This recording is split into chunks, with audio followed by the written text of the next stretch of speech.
And then wrapping it up, we talked about the new gameplay updates in show tech for the most authentic on-field experience possible. And it goes on to list some of the stuff.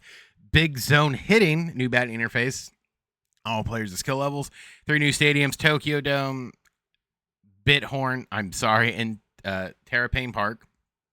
Bear down pitching, new hit per night. Oh wait, so they're adding hits per innings pitched, attribute splits, and pitch repertoire usage rates. Okay, that's good. Reaction rating. Yeah, we saw the left and right. We saw that earlier. Pop time attributes, plate coverage indicator, sensors, MTV for more control over PCI. Added 500 new gameplay animations, recaptured the knee down animation with throws and block balls and wild pitches. Okay, so I will say this, the one thing I've noticed in my 5 years of playing in this old ass engine that needs to be replaced is sometimes it would feel like, oh, everything was good, but barrel location was bad, which I know happens a lot of times, but it's still just like okay. And it talks about watch the YouTube and Twitch for all their other stuff, and that's basically it. Now, one of the things I do want to touch on before, and I see this a lot on Twitter when it comes to other content creators who talk about this, I will be as blunt as I can when it comes to this stuff. I try to be as transparent as I can when it comes to it. My stance will always be, has been, always will be, praise them when they do good, critique them when they do bad. At this point, I'm going to state this, and I'm going to shout it from the fucking rooftops if I have to. If you want to wait to pre-order, wait to pre-order. Pre-orders start today. The game comes out in a month. There is plenty of time to do it.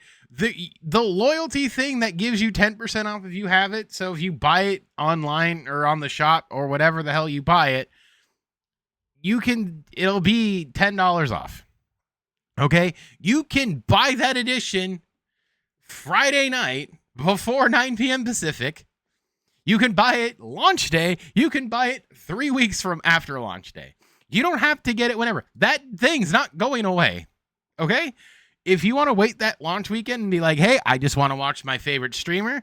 I want to see what they think about it. My favorite content creators, what their early thoughts are. Go for it and then buy it. Don't jump into things blindly. At all. I do that myself. Trust me. I play other games. If there's a game I'm interested in, guess what I do if it has early access? During the afternoon when I'm working from home, I put on like a streamer who's playing it and I get their input on it. Same rules apply. If you're just like, I want baseball video game, this is what we're going to do. Then do it.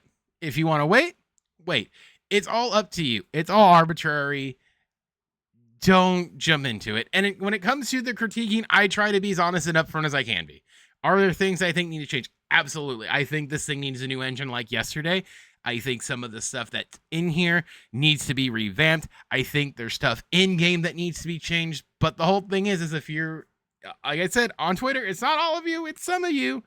It's some of you coming at some of these bigger guys saying, well, why don't you say anything? You have a voice in there.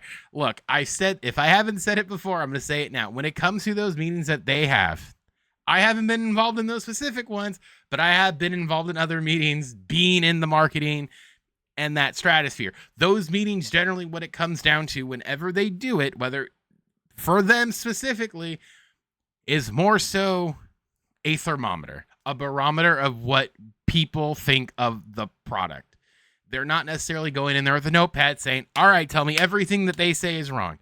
It's more so a barometer. And then they say at the end, any suggestions. Now, here's the one thing I will say. If you are someone who's like, I want this to be changed, here's what you do.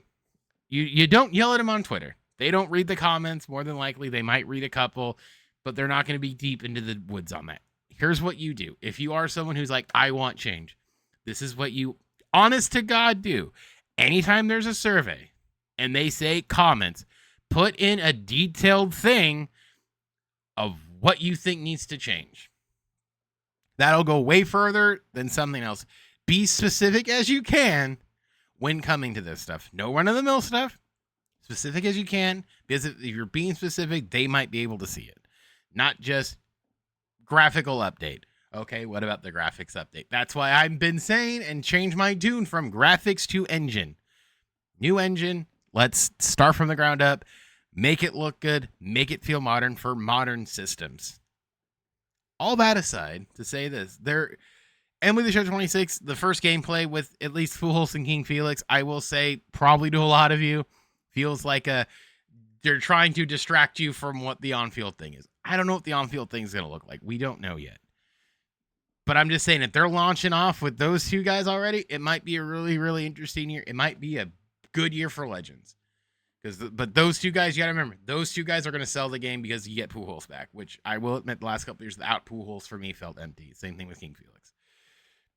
We also think that it looks like Adam Jones will be in there. So that's another one. So it looks like it might be a little more lucrative year. I will still making a video in the next coming weeks, if not days, on some guys I want. But nevertheless, that's the trailer. That's sort of our first inkling of stuff. So leave a like, comment, subscribe, all that fun stuff. We're starting to pick up the pace here a little bit from this show 26. With that being said, my name is Specs, and I'll see you guys all in the next one.